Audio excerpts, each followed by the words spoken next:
Chapter 87. The Challenge. Then, continued Beecham, I took advantage of the silence and the darkness to leave the house without being seen. The usher who had introduced me was waiting for me at the door, and he conducted me through the corridors to a private entrance opening into the Rue de Vaugirard. I left with mingled feelings of sorrow and delight. Excuse me, Albert. Sorrow on your account, and delight with that noble girl, thus pursuing paternal vengeance. Yes, Albert, from whatever source the blow may have proceeded. It may be from an enemy, but that enemy is only the agent of Providence. Albert held his head between his hands. He raised his face, red with shame and bathed in tears, and seizing Beauchamp's arm. "My friend," said he, "my life is ended. I cannot calmly say with you, Providence has struck the blow. But I must discover who pursues me with this hatred, and when I have found him I shall kill him, or he will kill me. I rely on your friendship to assist me. Beecham, if contempt has not banished it from your heart." "Contempt, my friend? How does this misfortune affect you?" "No. Happily that unjust prejudice is forgotten which made the son responsible for the father's actions. Review your life, Albert. Although it is only just beginning, did a lovely summer's day ever dawn with greater purity than has marked the commencement of your career?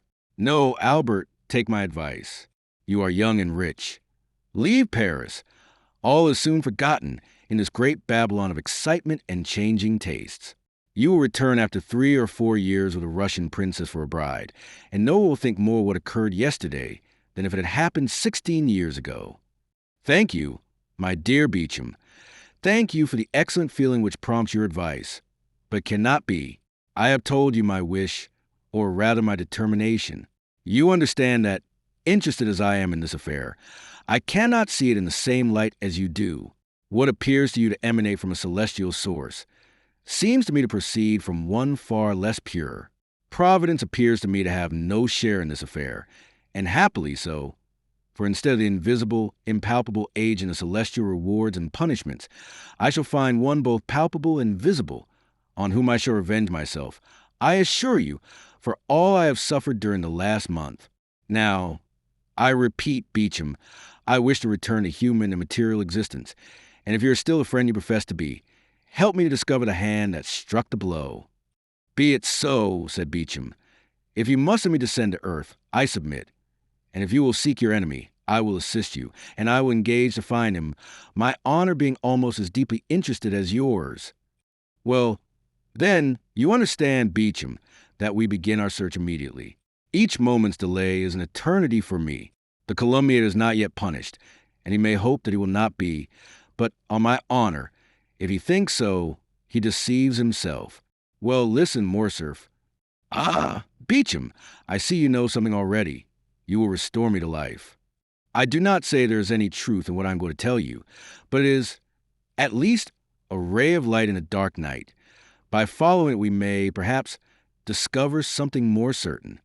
Tell me, satisfy my impatience. Well, I will tell you what I did not like to mention on my return from Yanina. Say on. I went, of course, to the chief banker of the town to make inquiries.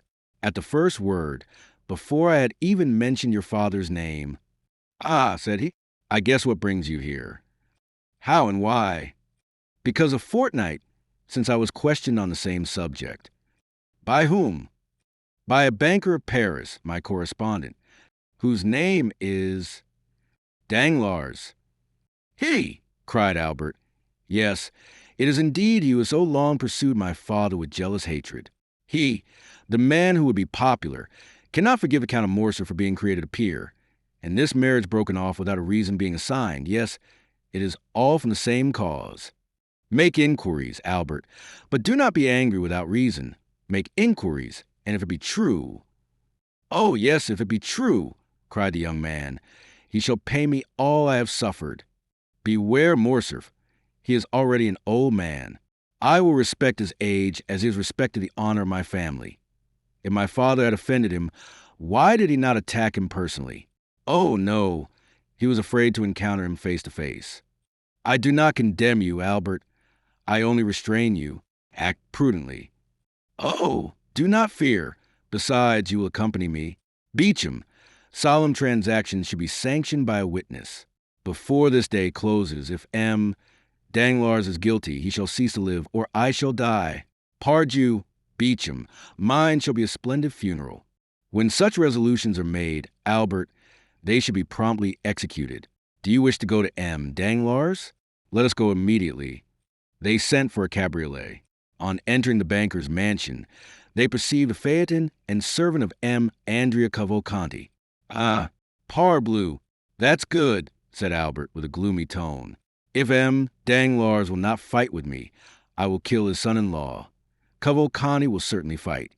The servant announced a young man, but the banker, recollecting what had transpired the day before, did not wish him admitted. It was, however, too late. Albert followed the footman, and, hearing the order given, forced the door open, and followed by Beecham found himself in the banker's study. "Sir," cried the latter, "am I no longer at liberty to receive whom I choose in my house? You appear to forget yourself sadly." "No, sir," said Albert coldly. "There are circumstances in which one cannot, except through cowardice. I offer you that refuge. Refuse to admit certain persons at least." "What is your errand, then, with me, sir?" "I mean," said Albert, drawing near, and without apparently noticing Cavalcanti, who stood with his back toward the fireplace, "I mean to propose a meeting in some retired corner where no one will interrupt us for 10 minutes. That will be sufficient, where two men having met, one of them will remain on the ground." Danglars turned pale. Cavalcanti moved a step forward, and Albert turned towards him. "And you too," said he. "Come, if you like, monsieur, you have a claim, being almost of the family, and I will give as many rendezvous of that kind as I can find persons willing to accept them." Cavalcanti looked at Danglars with a stupefied air, and the latter, making an effort, arose and stepped between the two young men. Albert's attack on Andrea had placed him on a different footing, and he hoped this visit had another cause than that he had at first supposed. "Indeed, sir," said he to Albert, "if you are come to quarrel with this gentleman because I preferred him to you, I shall resign the case to the king's attorney." "You mistake, sir," said Morcerf with a gloomy smile. "I am not referring in the least to matrimony, and I only address myself to M. Cavalcanti because he appeared disposed to interfere between us. In one respect you are right, for I am ready to quarrel with everyone today, but you have the first claim, M. Danglars." "Sir," replied Danglars, pale with anger and fear, "I warn you, when I have the misfortune to meet with a mad dog, I kill it, and far from thinking myself guilty of crime, I believe I do society a kindness. Now, if you are mad and try to bite me, I will kill you without pity. Is it my fault that your father has dishonored himself?" "Yes, miserable wretch," cried Morcerf, "it is your fault." Danglars retreated a few steps. "My fault?" said he. "You must be mad. What do I know of the Grecian affair? Have I traveled in that country? Did I advise your father to sell the castle of Yanina, to betray—" "Silence!" said Albert, with a thundering voice. "No, it is not you who have directly made this exposure and brought this sorrow on us, but you hypocritically provoked it." "I?" "Yes, you. How came it known? I suppose you read in the paper in the account from Yanina?" "Who wrote to Yanina?" "To Yanina?" "Yes." "Who wrote for particulars concerning my father?" "I imagine anyone may write to Yanina. But one person only wrote." "One only?" "Yes, and that was you." "I doubtless wrote. It appears to me that when about to marry your daughter to a young man, it is right to make some inquiries respecting his family. It is not only a right, but a duty. You wrote, sir, knowing what answer you would receive." "I indeed?" "I assure you," cried Danglars, with a confidence and security proceeding less from fear than from the interest he really felt for the young man, "I solemnly declare to you that I should never have thought of writing to Yanina. Did I know anything of Ali Pasha's misfortunes?" "Who, then, urged you to write? Tell me." "Pardieu, it was the most simple thing in the world. I was speaking of your father's past history. I said the origin of his fortune remained obscure. The person to whom I addressed my scruples asked me where your father had acquired his property. I answered, in Greece. 'Then,' said he, 'write to Yanina.' And who thus advised you? No other than your friend, Monte Cristo. The Count of Monte Cristo told you to write to Yanina?" "Yes, And I wrote, and will show you my correspondence, if you like. Albert and Beecham looked at each other. Sir, said Beecham, who had not yet spoken, you appear to accuse the Count, who is absent from Paris at this moment, and cannot justify himself. I accuse no one, sir, said Danglars. I relate, and I will repeat before the Count what I have said to you. Does the Count know what answer you received? Yes, I showed it to him. Did he know my father's Christian name was Fernand, and his family name Mondego? Yes, I had told him that long since, and I did only what any other would have done in my circumstances, and perhaps less. When, the day after the arrival of this answer, your father came by the advice of Monte Cristo to ask my daughter's hand for you, I decidedly refused him, but without any explanation or exposure. In short, why should I have any more to do with the affair? How did the honor or disgrace of M. de Morcerf affect me? It neither increased nor decreased my income. Albert felt the blood mounting to his brow. There was no doubt upon the subject. Danglars defended himself with a baseness, but at the same time with the assurance of a man who speaks the truth, at least in part, if not wholly, not for conscience sake, but through fear. Besides, what was Morcerf seeking? It was not whether Danglars or Monte Cristo was more or less guilty. It was a man who would answer for the offense, whether trifling or serious. It was a man who would fight, and it was evident Danglars would not fight. In addition to this, everything forgotten or unperceived before presented itself now to his recollection. Monte Cristo knew everything, as he had bought the daughter of Ali Pasha, and, knowing everything, he had advised Danglars to write to Yanina. The answer known, he had yielded to Albert's wish to be introduced to Haydée, and allowed the conversation to turn on the death of Ali, and had not opposed Haydée's recital, but having, doubtless, warned the young girl, in the few Romaic words he spoke to her, not to implicate Morcerf's father. Besides, had he not begged of Morcerf not to mention his father's name before Haydée? Lastly, he had taken Albert to Normandy when he knew the final blow was near. There could be no doubt that all had been calculated and previously arranged. Monte Cristo then was in league with his father's enemies. Albert took Beecham aside and communicated these ideas to him. You are right, said the latter. Danglars has only been a secondary agent in the sad affair, and it is of de Monte Cristo that you must demand an explanation. Albert turned. Sir, said he to Danglars, understand that I do not take a final leave of you. I must ascertain if your insinuations are just, and am going now to inquire the Count of Monte Cristo. He bowed to the banker, and went out with Beecham, without appearing to notice Cavalcanti. Danglars accompanied him to the door, where he again assured Albert that no motive of personal hatred had influenced him against the Count of Morcerf. Chapter 88. The Insult. At the banker's door, Beecham stopped Morcerf. Listen, said he, just now I told you it was of de Monte Cristo. You must demand an explanation. Yes, and we are going to his house. Reflect, Morcerf, one moment before you go. On what shall I reflect? On the importance of the step you are taking. Is it more serious than going to Danglars? Yes, Danglars is a money lover, and those who love money, think too much of what they risk to be easily induced to fight a duel. The other is, on the contrary, to all appearance a true nobleman. But do you not fear to find him a bully? I only fear one thing, namely, to find a man who will not fight. Do not be alarmed, said Beecham. He will meet you. My only fear is that he will be too strong for you. My friend, said Morcerf with a sweet smile, that is what I wish. The happiest thing that could occur to me would be to die in my father's stead.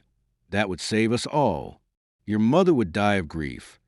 My poor mother, said Albert, passing his hand across his eyes. I know she would, but better so than die of shame. Are you quite decided, Albert? Yes, let us go. But do you think we shall find the Count at home? He intended returning some hours after me, and doubtless he is now home. They ordered the driver to take them to number 30 Champs-Élysées. Beecham wished to go in alone, but Albert observed that as this was an unusual circumstance, he might be allowed to deviate from the usual etiquette of duels. The cause which the young man espoused was one so sacred that Beecham had only complied with all his wishes. He yielded and contented himself with following Morcerf. Albert sprang from the porter's lodge to the steps. He was received by Baptistin. The Count had indeed just arrived, but he was in his bath, and had forbidden that anyone should be admitted. But after his bath, asked Morcerf, my master will go to dinner, and after dinner, he will sleep an hour. Then he is going to the opera. Are you sure of it? Asked Albert. Quite, sir. My master has ordered his horses at 8 o'clock precisely. Very good, replied Albert. That is all I wish to know.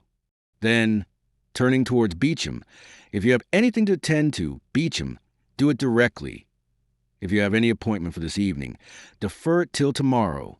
I depend on you to accompany me to the opera, and if you can bring Château with you. Beauchamp availed himself of Albert's permission and left him, promising to call for him at 8:15. On his return home, Albert expressed his wish to Franz Debray and Morel to see them at the opera that evening. Then he went to see his mother, who since the events of the day before had refused to see anyone, and had kept her room. He found her in bed, overwhelmed with grief at this public humiliation. The sight of Albert produced the effect which might naturally be expected on Mercedes. She pressed her son's hand and sobbed aloud, but her tears relieved her. Albert stood one moment speechless by the side of his mother's bed. It was evident from his pale face and knit brows that his resolution to revenge himself was growing weaker. My dear mother, said he, do you know if M. de Morcerf has any enemy? Mercedes started. She noticed that the young man did not say my father. My son, she said, persons in the Count's situation have many secret enemies. Those who are known are not the most dangerous. I know it, and appeal to your penetration. You are of so superior a mind, nothing escapes you. Why do you say so? Because, for instance, you noticed on the evening of the ball we gave that M. de Monte Cristo would eat nothing in our house. Mercedes raised herself on her feverish arm. M. de Monte Cristo, she exclaimed. And how is he connected with the question you asked me? You know, mother, M. de Monte Cristo is almost an Oriental, and it is customary with the Orientals to secure full liberty for revenge by not eating or drinking in the houses of their enemies. Do you say M. de Monte Cristo is our enemy? Replied Mercedes, becoming paler than the sheet which covered her. Who told you so? Why, you are mad. Albert, M. de Monte Cristo has only shown us kindness. M. de Monte Cristo saved your life. You yourself presented him to us. Oh, I entreat you, my son, if you'd entertain such an idea, dispel it. And my counsel to you, nay, my prayer, is to retain his friendship. Mother, replied the young man, you have special reasons for telling me to conciliate that man. I, said Mercedes, blushing as rapidly as she had turned pale, and again becoming paler than ever. Yes, doubtless. And is it not that he may never do us any harm? Mercedes shuddered, and, fixing on her son a scrutinizing gaze, you speak strangely, said she to Albert, and you appear to have some singular prejudices. What has the Count done? 3 days since you were with him in Normandy. Only 3 days since we looked on him as our best friend. An ironical smile passed over Albert's lips. Mercedes saw it, and with the double instinct of woman, and mother guessed all, but as she was prudent and strong-minded, she concealed both her sorrows and her fears. Albert was silent. An instant after, the Countess resumed. You came to inquire after my health. I will candidly acknowledge that I am not well. You should install yourself here, and cheer my solitude. I do not wish to be left alone. Mother, said the young man, you know how gladly I would obey your wish, but an urgent and important affair obliges me to leave you for the whole evening. Well, replied Mercedes, sighing, go, Albert. I will not make you a slave to your filial piety. Albert pretended he did not hear, bowed to his mother, and quitted her. Scarcely had he shut her door, when Mercedes called a confidential servant, and ordered him to follow Albert wherever he should go that evening, and to come and tell her immediately what he observed. Then she rang for her lady's maid, and, weak as she was, she dressed, in order to be ready for whatever might happen. The footman's mission was an easy one. Albert went to his room, and dressed with unusual care. At 10 minutes to 8, Beauchamp arrived. He had seen Château, who had promised to be in the orchestra before the curtain was raised. Both got into Albert's coupe. and as the young man had no reason to conceal where he was going, he called aloud to the opera in his impatience. He arrived before the beginning of the performance. Château was at his post, apprised by Beecham of the circumstances. He required no explanation from Albert. The conduct of the son in seeking to avenge his father was so natural that Château did not seek to dissuade him, and was content with renewing his assurances of devotion. Debray was not yet come, but Albert knew that he seldom lost a scene at the opera. Albert wandered about the theater until the curtain was drawn up. He hoped to meet with M. de Monte Cristo either in the lobby or on the stairs. The bell summoned him to his seat, and he entered the orchestra with Château and Beecham, but his eyes scarcely quitted the box between the columns, which remained obstinately closed during the whole of the first act. At last, as Albert was looking at his watch for about the 100th time, at the beginning of the second act the door opened, and Monte Cristo entered, dressed in black, and, leaning over the front of the box, looked around the pit. Morrel followed him, and looked also for his sister and brother-in-law. He soon discovered them in another box, and kissed his hand to them. The Count, in his survey of the pit, encountered a pale face and threatening eyes, which evidently sought to gain his attention. He recognized Albert, but thought it better not to notice him, as he looked so angry and discomposed. Without communicating his thoughts to his companion, he sat down, drew out his opera glass, and looked another way. Although apparently not noticing Albert, he did not, however, lose sight of him, and when the curtain fell at the end of the second act, he saw him leave the orchestra with his two friends. Then his head was seen passing at the back of the boxes, and the Count knew that the approaching storm was intended to fall on him. He was at the moment conversing cheerfully with Morrel, but he was well prepared for what might happen. The door opened, and Monte Cristo, turning round, saw Albert, pale and trembling, followed by Beecham and Château. "Well," cried he, with that benevolent politeness which distinguished his salutation from the common civilities of the world, "my cavalier has attained his object. Good evening, M. de Morcerf." The countenance of this man, who possessed such extraordinary control over his feelings, expressed the most perfect cordiality. Morrel only then recollected the letter he had received from the Viscount, in which, without assigning any reason, he begged him to go to the opera, but he understood that something terrible was brooding. "We are not come here, sir, to exchange hypocritical expressions of politeness or false professions of friendship," said Albert, "but to demand an explanation."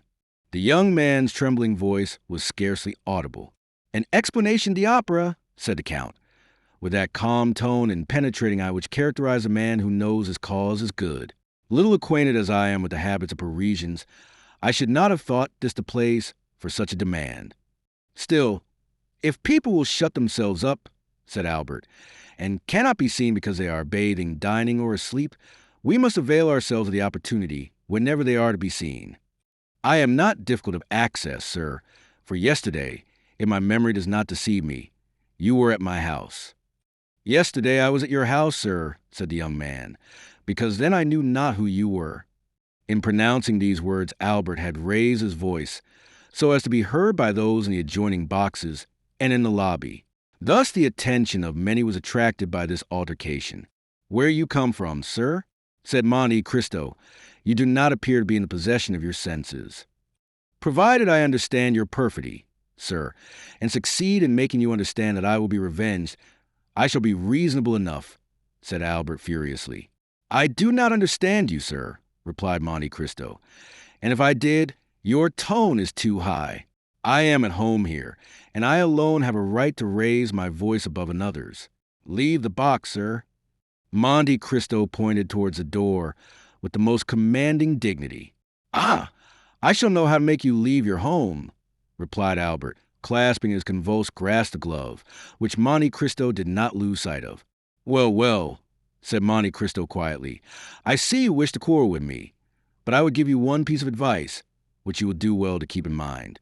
It is in poor taste to make a display of a challenge. Display is not becoming to everyone, M. de Morcerf." At this name, a murmur of astonishment passed around the group of spectators of this scene. They had talked to no one but Morcerf the whole day.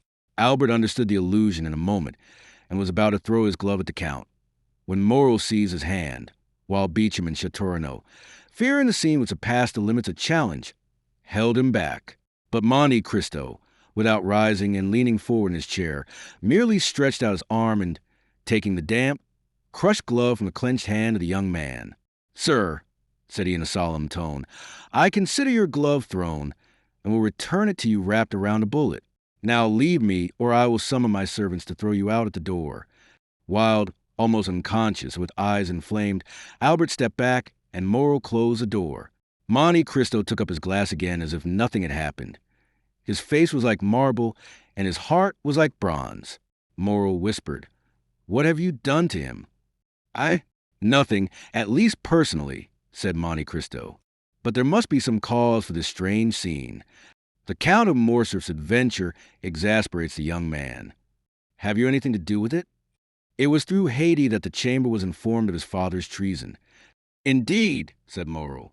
"I had been told, but would not credit it, that the Grecian slave I have seen with you here in this very box was the daughter of Ali Pasha."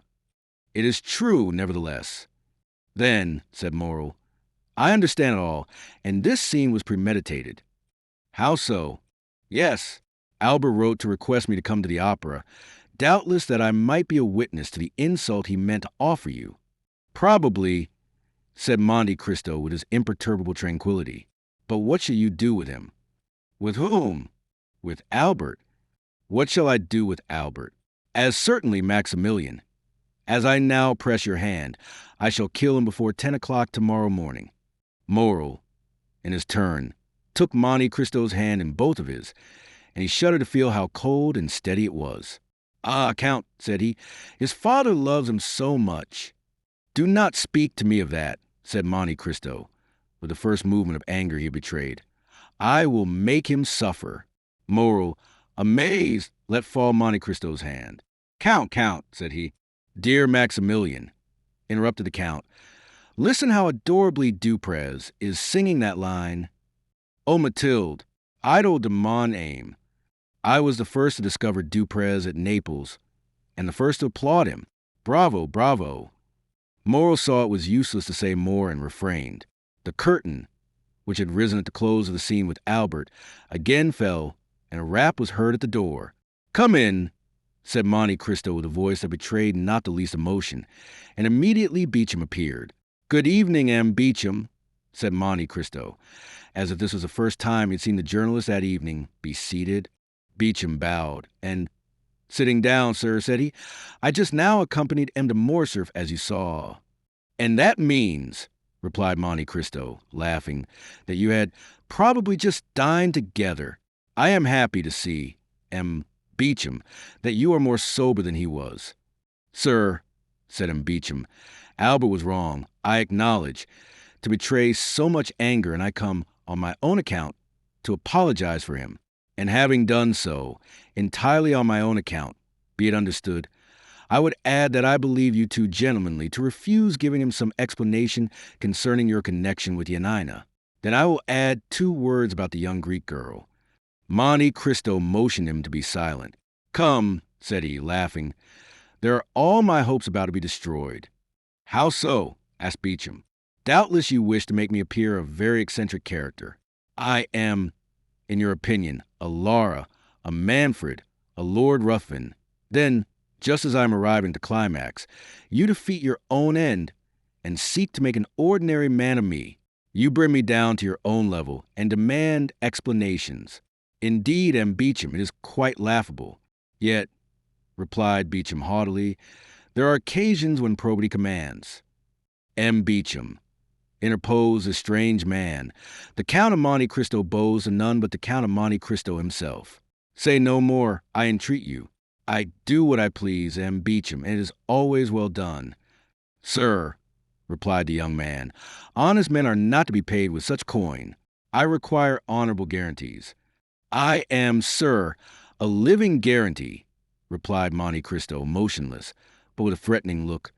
"We have both blood in our veins, which we wish to shed. That is our mutual guarantee. Tell the Viscount so, and that tomorrow, before 10 o'clock, I shall see what color his is." "Then I have only to make arrangements for the duel," said Beauchamp. "It is quite immaterial to me," said Monte Cristo, "and it was very unnecessary to disturb me at the opera for such a trifle. In France, people fight with a sword or pistol. In the colonies, with a carbine. In Arabia, with a dagger. Tell your client that, although I am the insulted party, in order to carry out my eccentricity, I leave him the choice of arms and will accept without discussion, without dispute, anything, even combat by drawing lots, which is always stupid, but with me different from other people, as I am sure to gain. Sure to gain, repeated Beecham, looking with amazement at the Count. Certainly, said Monte Cristo, slightly shrugging his shoulders. Otherwise I would not fight with M. de Morcerf. I shall kill him. I cannot help it. Only by a single line this evening at my house let me know the arms and the hour. I do not like to be kept waiting. Pistols, then, at 8 o'clock, in the Bois de Vincennes, said Beecham, quite disconcerted, not knowing if he was dealing with an arrogant braggadocio or a supernatural being. Very well, sir, said Monte Cristo. Now, all that is settled. Do let me see the performance, and tell your friend Albert not to come any more this evening. He will hurt himself with all his ill-chosen barbarisms. Let him go home and go to sleep. Beecham left the box, perfectly amazed. Now, said Monte Cristo, turning towards Morrel, I may depend upon you, may I not? Certainly, said Morrel. I am at your service, Count. Still? What? It is desirable I should know the real cause. That is to say, you would rather not? No. The young man himself is acting blindfolded and knows not the true cause, which is known only to God and to me. But I give you my word, Morrel, that God, who does know it, will be on our side. Enough, said Morrel. Who is your second witness? I know no one in Paris, Morrel, on whom I can confer that honor besides you and your brother Emmanuel. Do you think Emmanuel would oblige me? I will answer for him, Count. Well, that is all I require. Tomorrow morning, at 7 o'clock, you will be with me, will you not? We will. Hush! The curtain is rising. Listen, I never lose a note of this opera if I can avoid it. The music of William Tell is so sweet. Chapter 89. The night. Monte Cristo waited, according to his usual custom, until Duprez had sung his famous Suivez-moi. Then he rose and went out.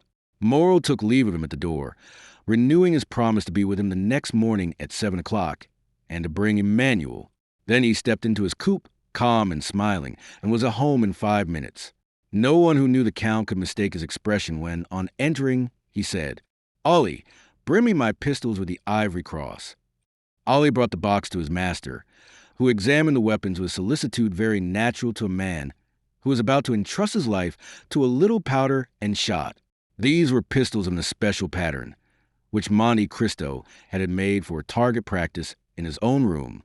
A cap was sufficient to drive out the bullet, and from the adjoining room no one would have suspected that the Count was, as sportsmen would say, keeping his hand in. He was just taking one up and looking for the point to aim it on a little iron plate which served him as a target, when his study door opened and Baptistin entered. Before he had spoken a word, the Count saw in the next room a veiled woman who had followed closely after Baptistin, and now, seeing the Count with a pistol in his hand and swords on the table, rushed in. Baptistin looked at his master, who made a sign to him, and he went out, closing the door after him. Who are you, madam? Said the Count to the veiled woman. The stranger cast one look around her, to be certain that they were quite alone. Then, bending as if she would have knelt, and joining her hands, she said with an accent of despair, Edmond, you will not kill my son. The Count retreated a step, uttered a slight exclamation, and let fall the pistol he held. What name did you pronounce then, Madame de Morcerf? Said he. Yours, cried she, throwing back her veil. Yours, which I alone perhaps have not forgotten. Edmond, it is not Madame de Morcerf who has come to you, it is Mercedes. Mercedes is dead, madam, said Monte Cristo. I know no one now of that name. Mercedes lives, sir, and she remembers, for she alone recognized you when she saw you, and even before she saw you, by your voice, Edmond, by the simple sound of your voice, and from that moment she has followed your steps, watched you, feared you, and she needs not to inquire what hand has dealt the blow which now strikes M. de Morcerf. Fernand, do you mean? Replied Monte Cristo with bitter irony. Since we are recalling names, let us remember them all. Monte Cristo had pronounced the name of Fernand with such an expression of hatred that Mercedes felt a thrill of horror run through every vein. You see, Edmond, I am not mistaken, and have cause to say, spare my son. And who told you, madam, that I have any hostile intentions against your son? No one, in truth. But a mother has twofold sight. I guessed all. I followed him this evening to the opera, and, concealed in a parquet box, have seen all. If you have seen all, madam, you know that the son of Fernand has publicly insulted me, said Monte Cristo with awful calmness. Oh, for pity's sake. You have seen that he would have thrown his glove in my face if Morel, one of my friends, had not stopped him. Listen to me. My son has also guessed who you are. He attributes his father's misfortunes to you. Madam, you are mistaken. They are not misfortunes. It is a punishment. It is not I who strike M. de Morcerf. It is Providence which punishes him. And why do you represent Providence? Cried Mercedes. Why do you remember when it forgets? What are Yanina and its vizier to you? Edmond, what injury has Fernand Mondego done you in betraying Ali Tepellini? Ah, madam, replied Monte Cristo, all this is an affair between a French captain and the daughter of Vasiliki. It does not concern me. You are right. And if I have sworn to revenge myself, it is not on the French captain or the Count of Morcerf, but on the fisherman Fernand, the husband of Mercedes de Catalane. Ah, sir, cried the Countess, how terrible a vengeance for a fault which fatality made me commit. For I am the only culprit, Edmond, and if you will revenge anyone, it is to me who had not fortitude to bear your absence and my solitude. But, exclaimed Monte Cristo, why was I absent, and why were you alone? Because you had been arrested, Edmond, and were a prisoner. And why was I arrested? Why was I a prisoner? I do not know, said Mercedes. You do not, madam. At least, I hope not. But I will tell you. I was arrested and became a prisoner because, under the arbor of La Reserve, the day before I was to marry you, a man named Danglars wrote this letter, which the fisherman Fernand himself posted. Monte Cristo went to the secrétaire, opened a drawer by a spring, from which he took a paper which had lost its original color, and the ink of which had become a rusty hue. This he placed in the hands of Mercedes. It was Danglars' letter to the king's attorney, which the Count of Monte Cristo, disguised as a clerk from the house of Thomson and Damp, French, had taken from the file against Edmond Dantès on the day he had paid the 200,000 francs to M. de Beauville. Mercedes read with terror the following lines.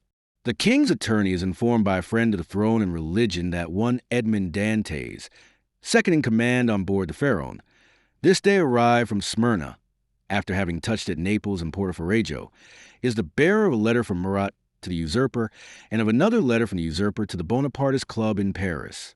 Ample corroboration of this statement may be obtained by arresting the above-mentioned Edmond Dantès, who either carries a letter for Paris about with him or has it at his father's abode. Should it not be found in possession of either father or son, then it will assuredly be discovered in the cabin belonging to the said Dantès on board the Pharaon. How dreadful, said Mercedes, passing her hand across her brow, moist with perspiration. And that letter? I bought it for 200,000 francs, madam, said Monte Cristo. But that is a trifle, since it enables me to justify myself to you. And the result of that letter, you well know, madam, was my arrest, but you do not know how long that arrest lasted. You do not know that I remained for 14 years within a quarter of a league of you, in a dungeon in the Château d'If. You do not know that every day of those 14 years I renewed the vow of vengeance which I had made the first day. And yet I was not aware that you had married Fernand, my calumniator, and that my father had died of hunger. Can it be? Cried Mercedes, shuddering. That is what I heard on leaving my prison 14 years after I had entered it, and that is why, on account of the living Mercedes and my deceased father, I have sworn to revenge myself on Fernand, and I have revenged myself. And you are sure the unhappy Fernand did that? I am satisfied, madam, that he did what I have told you. Besides, that is not much more odious than that a Frenchman by adoption should pass over to the English, that a Spaniard by birth should have fought against the Spaniards, that a stipendiary of Ali should have betrayed and murdered Ali. Compared with such things, what is the letter you have just read? A lover's deception, which the woman who has married that man ought certainly forgive, but not so the lover who was to have married her. Well, the French did not avenge themselves on the traitor. The Spaniards did not shoot the traitor. Ali in his tomb left the traitor unpunished. But I, betrayed, sacrificed, buried, have risen from my tomb by the grace of God to punish that man. He sends me for that purpose, and here I am. The poor woman's head and arms fell. Her legs bent under her, and she fell on her knees. Forgive, Edmond. Forgive for my sake, who love you still. The dignity of the wife checked the fervor of the lover, and the mother, her forehead, almost touched the carpet. When the Count sprang forward and raised her, then seated on a chair, she looked at the manly countenance of Monte Cristo, on which grief and hatred still impressed a threatening expression. Not crush that accursed race, murmured he. Abandon my purpose at the moment of its accomplishment? Impossible, madam, impossible. Edmond, said the poor mother, who tried every means, when I call you Edmond, why do you not call me Mercedes? Mercedes, repeated Monte Cristo. Mercedes? Well, yes, you are right. That name has still its charms, and this is the first time for a long period that I have pronounced it so distinctly. Oh, Mercedes, I have uttered your name with a sigh of melancholy, with a groan of sorrow, with a last effort of despair. I have uttered it when frozen with cold, crouched on straw in my dungeon. I have uttered it, consumed with heat, rolling on the stone floor of my prison. Mercedes, I must revenge myself, for I suffered 14 years. 14 years I wept, I cursed. Now I tell you, Mercedes, I must revenge myself. The Count, fearing to yield to the entreaties of her he had so ardently loved, called his sufferings to the assistance of his hatred. Revenge yourself then, Edmond, cried the poor mother. But let your vengeance fall on the culprits, on him, on me, but not on my son. It is written in the good book, said Monte Cristo, that the sins of fathers shall fall upon their children to the third and fourth generation. Since God himself dictated those words to his prophet, why should I seek to make myself better than God?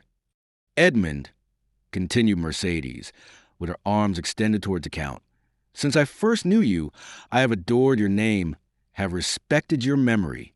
Edmond, my friend, do not compel me to tarnish that noble and pure image reflected incessantly on the mirror of my heart. Edmond, if you knew all the prayers I have addressed to God for you, while I thought you were living, and since I thought you must be dead. Yes, dead, alas. I imagine your dead body buried at the foot of some gloomy tower, or cast at the bottom of a pit by hateful jailers. And I wept. What could I do for you, Edmond, besides pray and weep? Listen, for 10 years I dreamed each night the same dream. I had been told that you had endeavored to escape, that you had taken the place of another prisoner, that you had slipped into the winding sheet of a dead body, that you had been thrown alive from the top of the Château d'If, and that the cry you uttered as you dashed upon the rocks first revealed to your jailers that they were your murderers. Well, Edmond, I swear to you, by the head of that son for whom I entreat your pity. Edmond, for 10 years I saw every night every detail of that frightful tragedy, and for 10 years I heard every night the cry which awoke me, shuddering and cold. And I, too, Edmond, oh, believe me, guilty as I was, oh, yes, I, too, have suffered much. Have you known what it is to have your father starve to death in your absence? Cried Monte Cristo, thrusting his hands into his hair. Have you seen the woman you loved giving her hand to your rival while you were perishing at the bottom of a dungeon? No, interrupted Mercedes, but I have seen him whom I loved on the point of murdering my son. Mercedes uttered these words with such deep anguish, with an accent of such intense despair, that Monte Cristo could not restrain a sob. The lion was daunted. The avenger was conquered. What do you ask of me? Said he. Your son's life. Well, he shall live. Mercedes uttered a cry which made the tears start from Monte Cristo's eyes. But these tears disappeared almost instantaneously, for doubtless God had sent some angel to collect them. Far more precious were they in his eyes than the richest pearls of Gujarat and Ophir. Oh, said she, seizing the Count's hand and raising it to her lips. Oh, thank you, Edmond. Now you are exactly what I dreamt you were, the man I always loved. Oh, now I may say so. So much the better, replied Monte Cristo, as that poor Edmond will not have long to be loved by you, Death is about to return to the tomb, the phantom to retire in darkness. What do you say, Edmond? I say, since you command me, Mercedes, I must die. Die? And why so? Who talks of dying? Whence have you these ideas of death? You do not suppose that, publicly outraged in the face of a whole theater, in the presence of your friends and those of your son, challenged by a boy who will glory in my forgiveness as if it were a victory, you do not suppose that I can for one moment wish to live? What I most loved after you, Mercedes, was myself, my dignity, and that strength which rendered me superior to other men. That strength was my life. With one word you have crushed it, and I die. But the duel will not take place. Edmond, since you forgive, it will take place, said Monte Cristo in a most solemn tone. But instead of your son's blood to stain the ground, mine will flow. Mercedes shrieked and sprang towards Monte Cristo, but suddenly stopping, Edmond, said she, there's a God above us. Since you live and since I've seen you again, I trust him from my heart. While waiting his assistance, I trust to your word. You have said that my son should live, have you not? Yes, madam, he shall live, said Monte Cristo, surprised that without more emotion Mercedes had accepted the heroic sacrifice he made for her. Mercedes extended her hand to the Count. Edmond, said she, and her eyes were wet with tears while looking at him to whom she spoke, how noble it is of you! How great the action you have just performed! How sublime to have taken pity on a poor woman who appealed to you with every chance against her!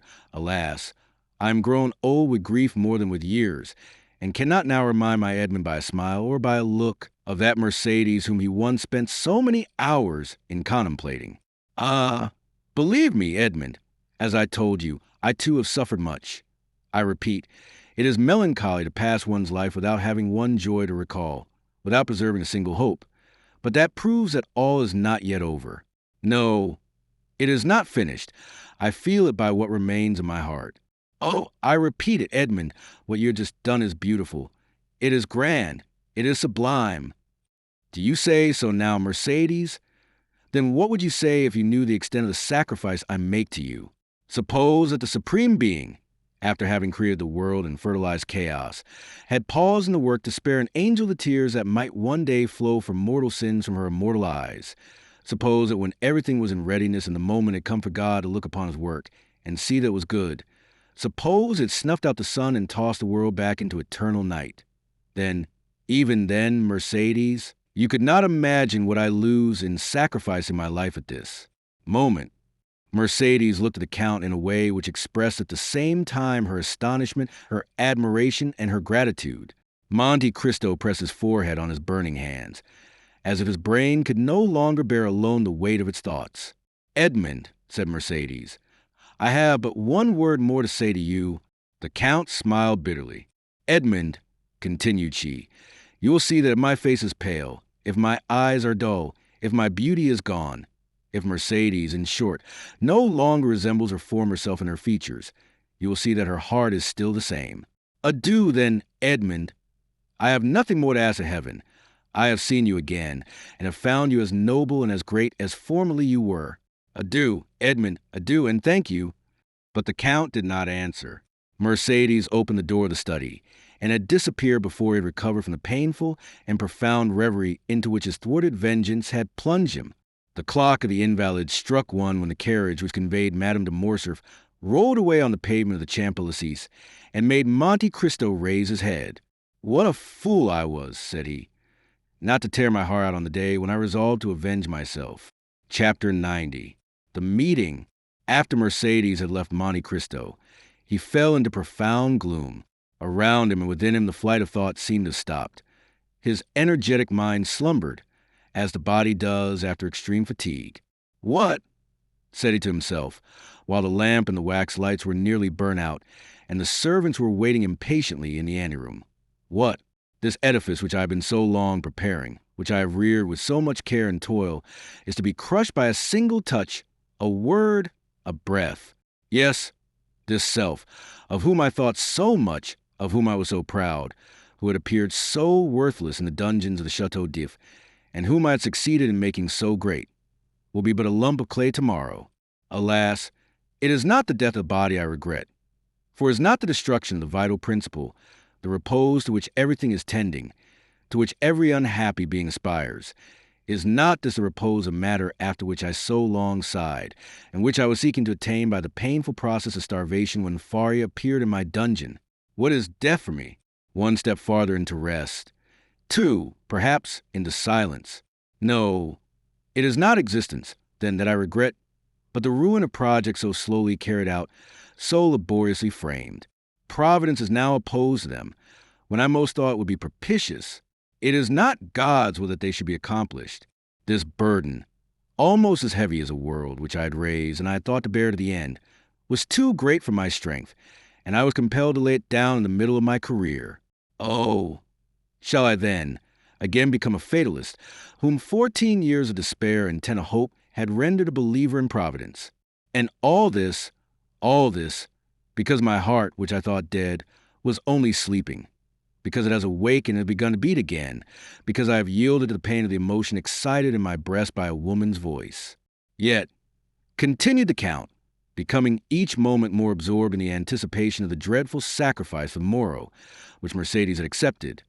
Yet, it is impossible that so noble-minded a woman should thus through selfishness consent to my death when I am in the prime of life and strength. It is impossible that she can carry to such a point maternal love, or rather delirium. There are virtues which become crimes by exaggeration. No, she must have conceived some pathetic scene. She will come and throw herself between us, and what will be sublime here will there appear ridiculous. The blush of pride mounted to the Count's forehead as this thought passed through his mind.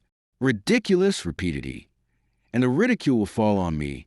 I ridiculous? No, I would rather die.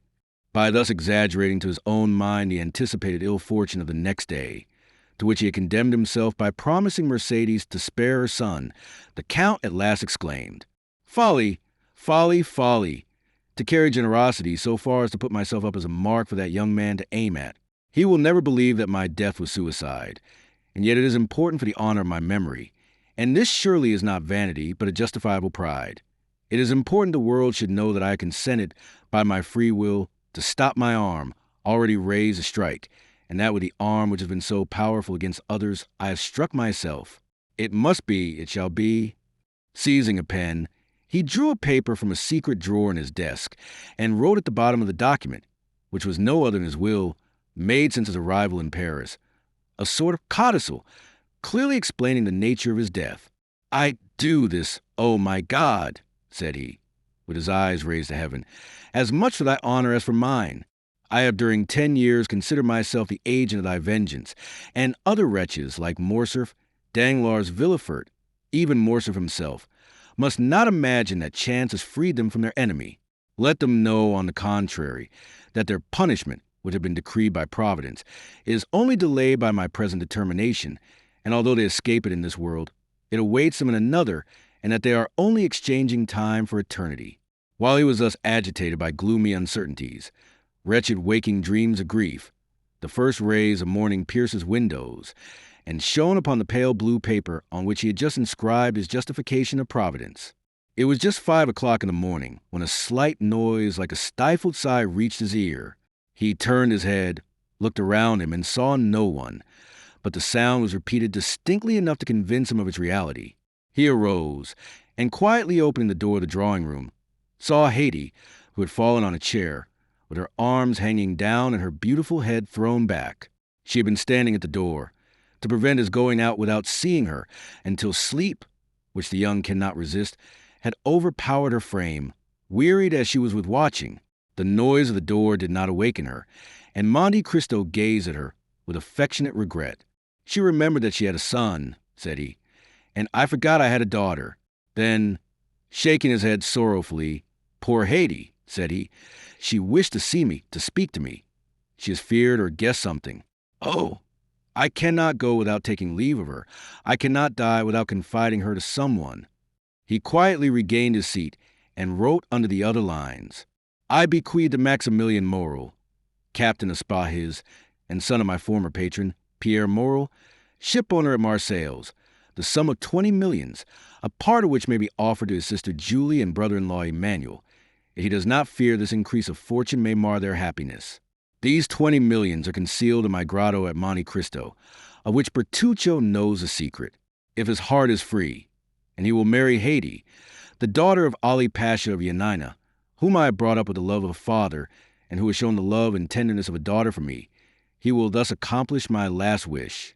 This was already constituted Haiti heiress of the rest of my fortune, consisting of lands, funds in England, Austria, and Holland, furniture in my different palaces and houses, and which without the 20 millions and the legacies to my servants may still amount to 60 millions.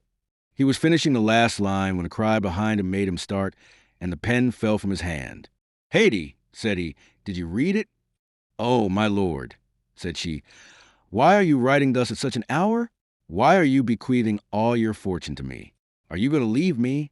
"I am going on a journey, dear child," said Monte Cristo, with an expression of infinite tenderness and melancholy. "And if any misfortune should happen to me—" The Count stopped. "Well?" asked the young girl, with an authoritative tone the Count had never observed before, and which startled him. "Well, if any misfortune happened to me," replied Monte Cristo, "I wish my daughter to be happy." Haiti smiled sorrowfully and shook her head. "Do you think of dying, my lord?" said she. "The wise man, my child, has said, 'It is good to think of death.'" "Well, if you die," said she, "bequeath your fortune to others, for if you die I shall require nothing." And, taking the paper, she tore it in 4 pieces and threw it into the middle of the room. Then, the effort having exhausted her strength, she fell, not asleep this time, but fainting on the floor. The Count leaned over her and raised her in his arms, and seeing that sweet pale face, those lovely eyes closed, that beautiful form motionless, and all appearance lifeless, the idea occurred to him for the first time, that perhaps she loved him otherwise than as a daughter loves a father. "Alas," murmured he, with intense suffering, "I might, then, have been happy yet." Then he carried Haiti to her room, resigned her to the care of her attendants, and returning to the study, which he shut quickly this time, he again copied the destroyed will. As he was finishing, the sound of a cabriolet entering the yard was heard. Monte Cristo approached the window and saw Maximilian and Emmanuel alight. "Good," said he. It was time, and he sealed his will with 3 seals. A moment afterwards he heard a noise in the drawing-room, and went to open the door himself. Moreau was there. He had come 20 minutes before the time appointed. "I am perhaps come too soon, Count," said he, "but I frankly acknowledge that I have not closed my eyes all night, nor has anyone in my house.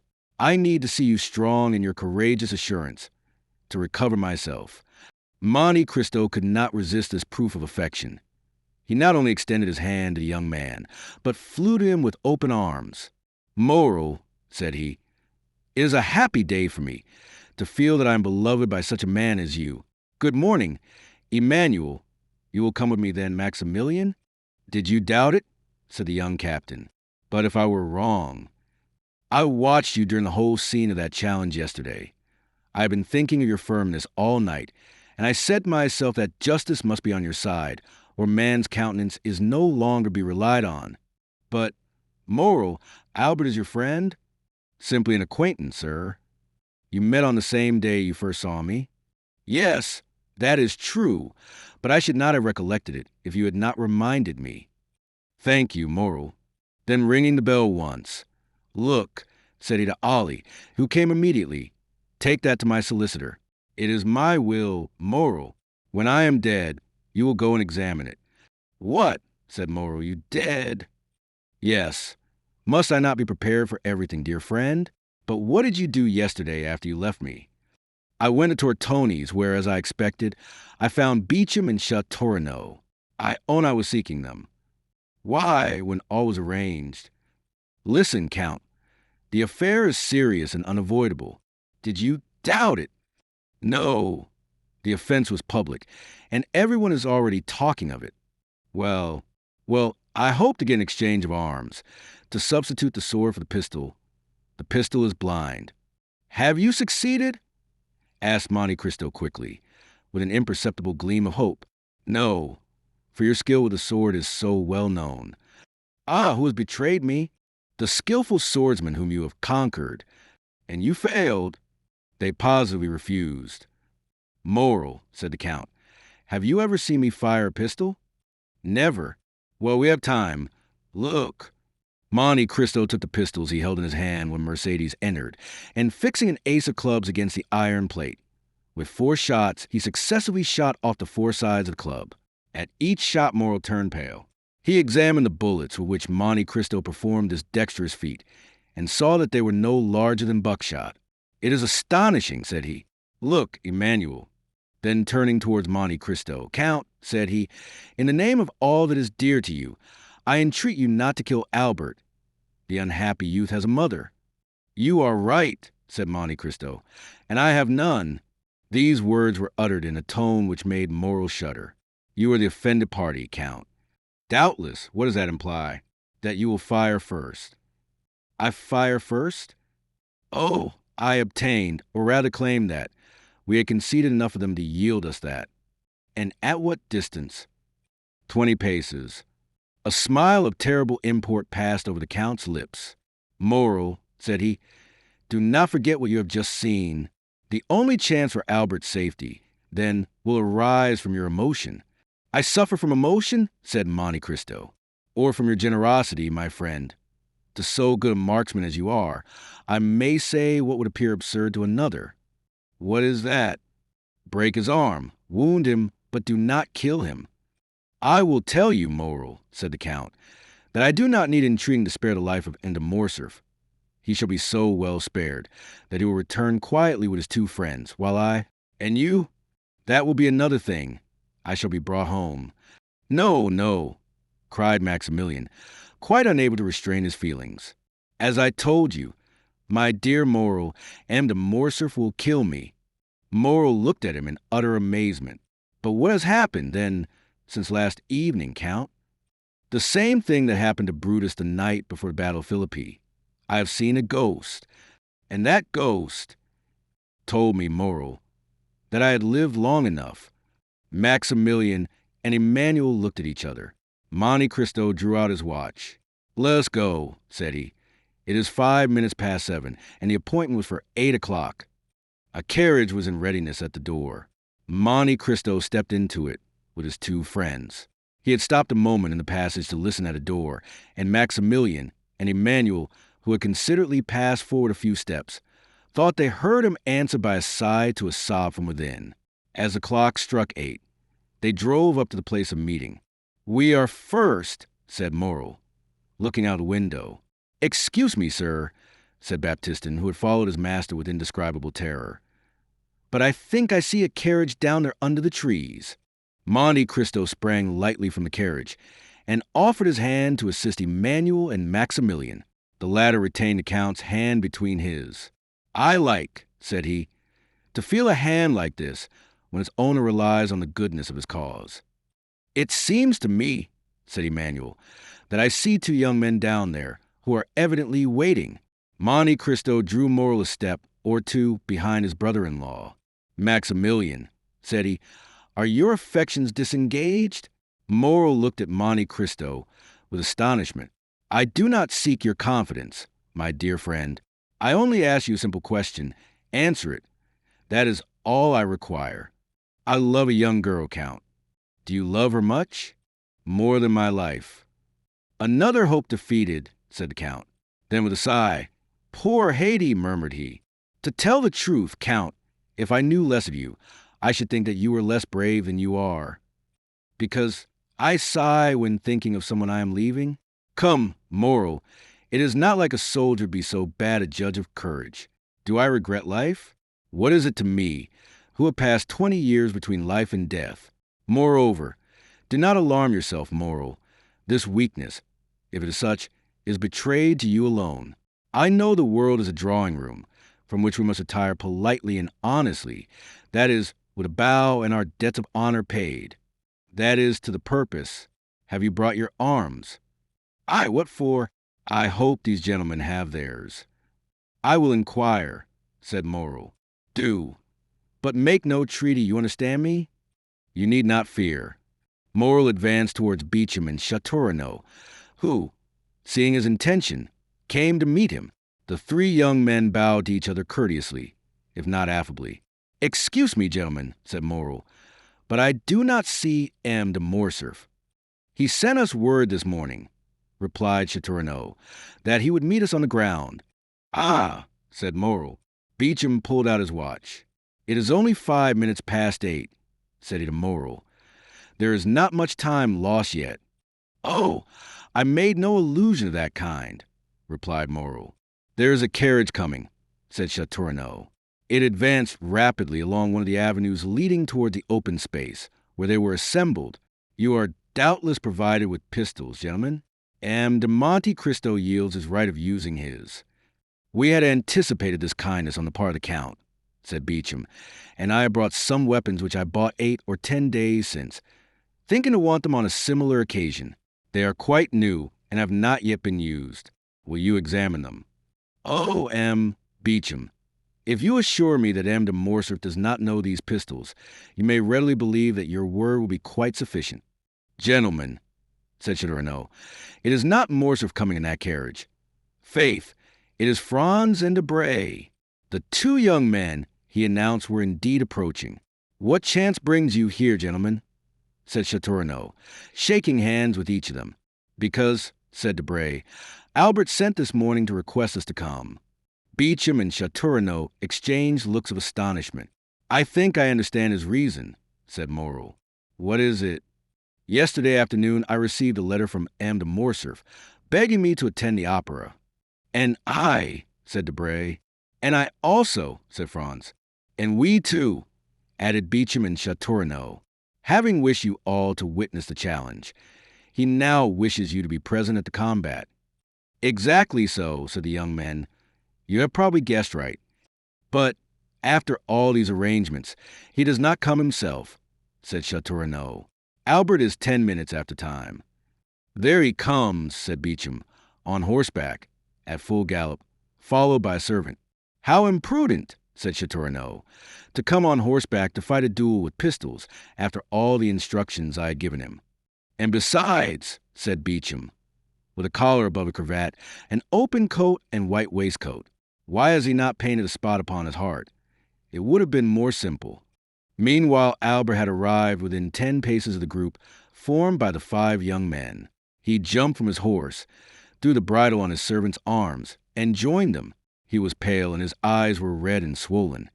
It was evident that he had not slept. A shade of melancholy gravity overspread his countenance, which was not natural to him. I thank you, gentlemen, said he, for having complied with my request. I feel extremely grateful for this mark of friendship. Morel had stepped back as Morcerf approached, and remained at a short distance. And to you also, Morel, my thanks are due. Come, there cannot be too many. Sir, said Maximilian, you are not perhaps aware that I am de Monte Cristo's friend? I was not sure, but I thought it might be so. So much the better. The more honorable men there are here, the better I shall be satisfied. Morel, said Château, will you apprise the Count of Monte Cristo that de Morcerf has arrived, and we are at his disposal? Morel was preparing to fulfill his commission. Beecham had meanwhile drawn the box of pistols from the carriage. Stop, gentlemen, said Albert. I have 2 words to say to the Count of Monte Cristo. In private? Asked Morel. No, sir, before all who are here. Albert's witnesses looked at each other. Franz and Debray exchanged some words in a whisper, and Morel, rejoiced at this unexpected incident, went to fetch the Count, who was walking a retired path with Emmanuel. What does he want with me? Said Monte Cristo. I do not know, but he wishes to speak to you. Ah, said Monte Cristo. I trust he is not going to tempt me by some fresh insult. I do not think that such is his intention, said Morel. The Count advanced, accompanied by Maximilian and Emmanuel. His calm and serene look formed a singular contrast to Albert's grief-stricken face, who approached also, followed by the other 4 young men. When at 3 paces distant from each other, Albert and the Count stopped. Approach, gentlemen, said Albert. I wish you not to lose one word of what I am about to have the honor of saying to the Count of Monte Cristo, for it must be repeated by you to all who will listen to it. Strange as it may appear to you. Proceed, sir, said the Count. Sir, said Albert, at first with a tremulous voice, but which gradually became firmer, I reproach you with exposing the conduct of de Morcerf in Epirus. For guilty as I knew he was, I thought you had no right to punish him. But I have since learned that you had that right. It is not Fernand Mondego treachery towards Ali Pasha, which induces me so readily to excuse you, but the treachery of the fisherman Fernand towards you, and the almost unheard of miseries which were its consequences. And I say, and proclaim it publicly, that you were justified in revenging yourself on my father, and I, his son. Thank you for not using greater severity. Had a thunderbolt fallen in the midst of the spectators of this unexpected scene, it would not have surprised them more than did Albert's declaration. As for Monte Cristo, his eyes slowly rose toward heaven with an expression of infinite gratitude.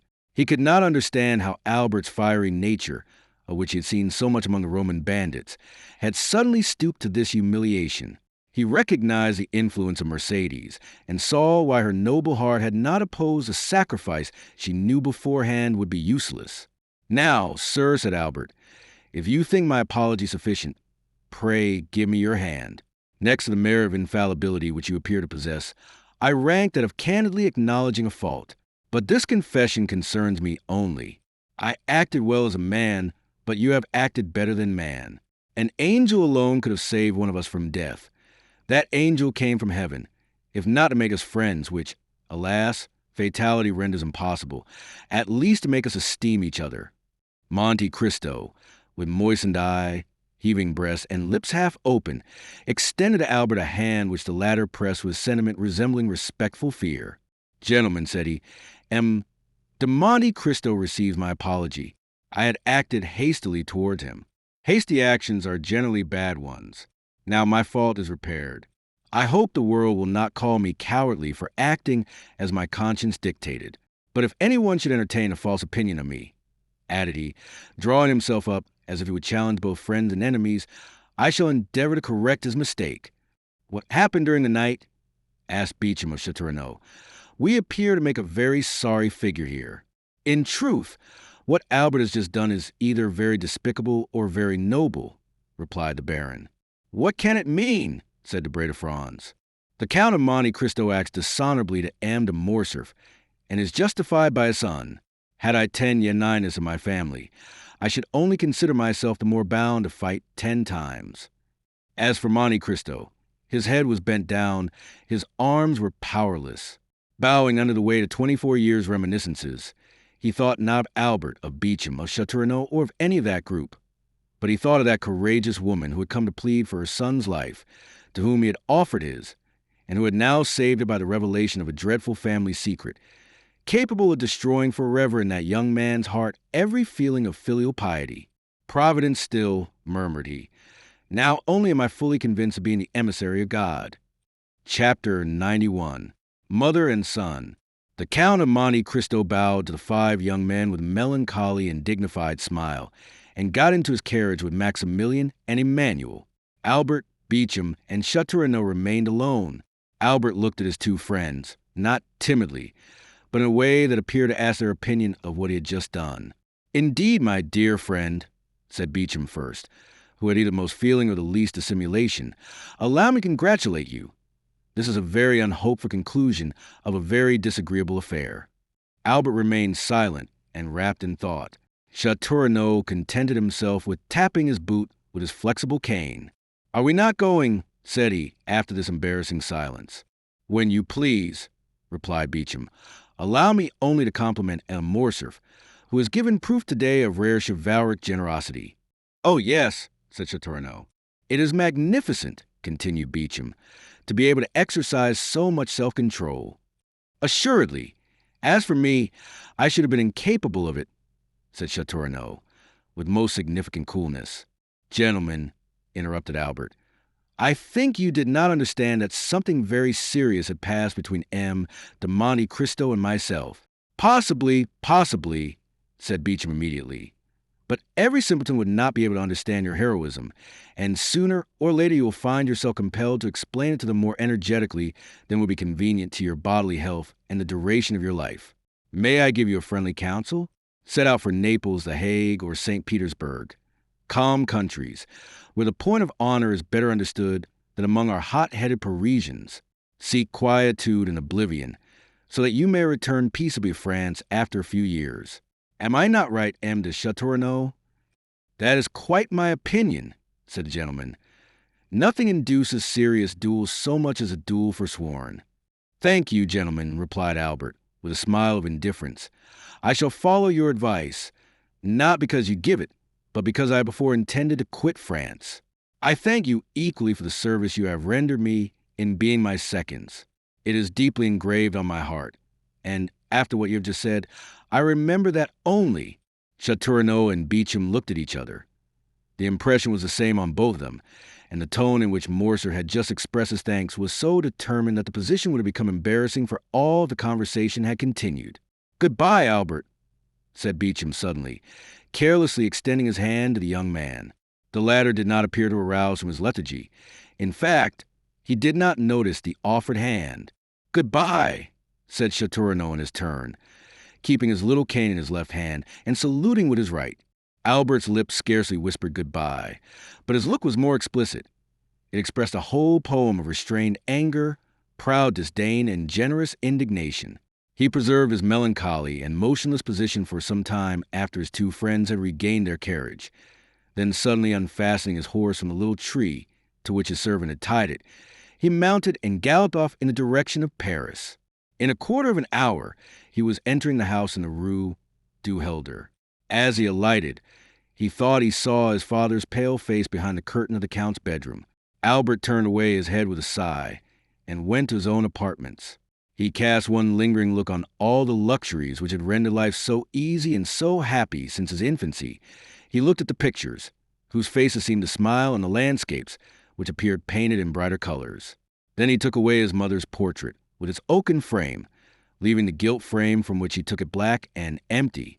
Then he arranged all his beautiful Turkish arms, his fine English guns, his Japanese china, his cups mounted in silver, his artistic bronzes by Feuchers or Barry, examined the cupboards and placed a key in each, threw into a drawer of his secrétaire, which he left open, all the pocket money he had about him, and with 1,000 fancy jewels from his vases and his jewel boxes. Then he made an exact inventory of everything, and placed it in the most conspicuous part of the table, after putting aside the books and papers which he collected there. At the beginning of this work, his servant, notwithstanding orders to the contrary, came to his room. "What do you want?" asked he, with a more sorrowful than angry tone. "Pardon me, sir," replied the valet. "You have forbidden me to disturb you, but the Count of Morcerf has called me." "Well," said Albert, "I did not like to go to him without first seeing you." "Why?" "Because the Count is doubtless aware that I accompanied you to the meeting this morning." "It is probable," said Albert, "and since he has sent for me, it is doubtless to question me on what happened there. What must I answer?" "The truth." "Then I shall say the duel did not take place." "You will say I apologize to the Count of Monte Cristo." "Go." The valet bowed and retired, and Albert returned to his inventory. As he was finishing this work, the sound of horses prancing in the yard and the wheels of a carriage shaking his window attracted his attention. He approached the window and saw his father get into it and drive away. The door was scarcely closed when Albert bent his steps to his mother's room, and no one being there to announce him, he advanced to her bedchamber, and distressed by what he saw and guessed, stopped for one moment at the door. As if the same idea had animated these two beings, Mercedes was doing the same in her apartments that he had just done in his.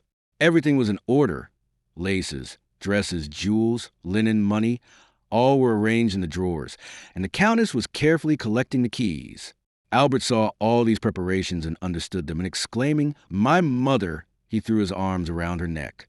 The artist who could have depicted the expression of these two countenances would certainly have made of them a beautiful picture.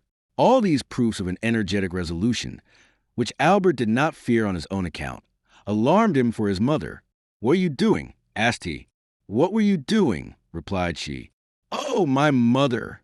exclaimed Albert, so overcome he could scarcely speak. "It is not the same with you and me.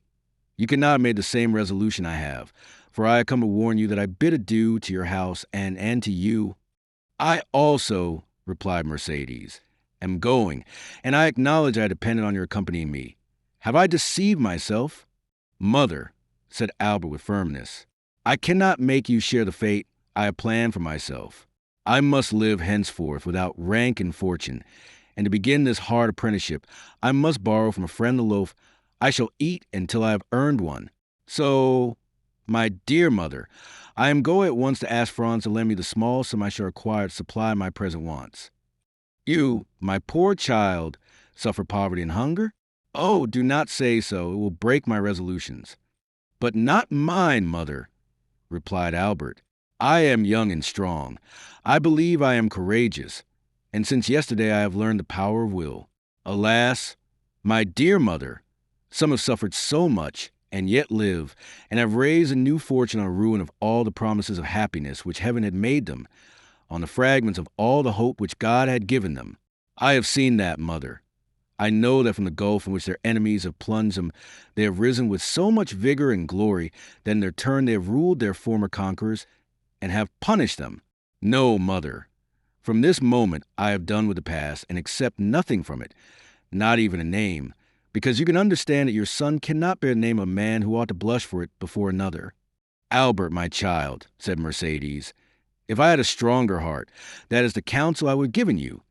Your conscience has spoken when my voice became too weak. Listen to its dictates. You had friends, Albert. Break off their acquaintance. But do not despair. You have life before you, my dear Albert, for you are yet scarcely 22 years old. And as a pure heart like yours wants a spotless name, take my father's. It was Herrera. I am sure, my dear Albert, whatever may be your career, you will soon render that name illustrious. Then, my son, return to the world still more brilliant because of your former sorrows. And if I am wrong, still let me cherish these hopes, for I have no future to look forward to. For me the grave opens when I pass the threshold of this house. I will fulfill all your wishes, my dear mother, said the young man. Yes, I share your hopes. The anger of heaven will not pursue us, since you are pure and I am innocent. But, since our resolution is formed, let us act promptly. The Morcerf went out about half an hour ago. The opportunity is favorable to avoid an explanation. I am ready, my son, said Mercedes. Albert ran to fetch a carriage. He recollected that there was a small furnished house to let in the Rue de Saints-Pères, where his mother would find a humble but decent lodging, and thither he intended conducting the Countess. As the carriage stopped at the door, and Albert was alighting, a man approached and gave him a letter. Albert recognized the bearer. From the Count, said Bertuccio. Albert took the letter, opened, and read it, then looked round for Bertuccio, but he was gone. He returned to Mercedes with tears in his eyes and heaving breast, and without uttering a word he gave her the letter. Mercedes read, Albert, while showing you that I had discovered your plans, I hope also to convince you of my delicacy. You are free. You leave the Count's house, and you take your mother to your home. But reflect, Albert, you owe her more than your poor noble heart can pay her. Keep the struggle for yourself. Bear all the suffering. But spare her the trial of poverty, which must accompany your first efforts. For she deserves not even the shadow of the misfortune which has this day fallen on her, and Providence is not willing that the innocent should suffer for the guilty. I know you are going to leave the Rue du Helder without taking anything with you. Do not seek to know how I discovered it. I know it. That is sufficient. Now listen, Albert. 24 years ago I returned, proud and joyful, to my country. I had a betrothed, Albert, a lovely girl whom I adored, and I was bringing to my betrothed 150 louis, painfully amassed by ceaseless toil. This money was for her. I destined it for her, and, knowing the treachery of the sea, I buried our treasure in the little garden of the house my father lived in at Marseilles, on the Allées de Mailhan. Your mother, Albert, knows that poor house well. A short time since I passed through Marseilles, and went to see the old place, which revived so many painful recollections, and in the evening I took a spade and dug in the corner of the garden where I concealed my treasure. The iron box was there. No one had touched it. Under a beautiful fig tree, my father had planted the day I was born, which overshadowed the spot. Well, Albert, this money, which was formerly designed to promote the comfort and tranquility of the woman I adored, may now, through strange and painful circumstances, be devoted to the same purpose. Oh, feel for me, who could offer millions to that poor woman, but who return her only the piece of black bread forgotten under my poor roof since the day I was torn from her I loved. You are a generous man, Albert, but perhaps you may be blinded by pride or resentment. If you refuse me, If you ask another for what I have a right to offer you, I will say it is ungenerous of you to refuse the life of your mother at the hands of a man whose father was allowed by your father to die in all the horrors of poverty and despair." Albert stood pale and motionless to hear what his mother would decide after she had finished reading this letter. Mercedes turned her eyes with an ineffable look towards heaven. "I accept it," said she. "He has a right to pay the dowry, which I shall take with me to some convent," putting the letter in her bosom. She took her son's arm, and with a firmer step than she even herself expected, she went downstairs. Chapter 92. The Suicide. Meanwhile, Monte Cristo had also returned to town with Emmanuel and Maximilian. Their return was cheerful. Emmanuel did not conceal his joy at the peaceful termination of the affair, and was loud in his expressions of delight. Moral: in a corner of the carriage, allowed his brother-in-law's gaiety to expend itself in words, while he felt equal inward joy, which, however, betrayed itself only in his countenance.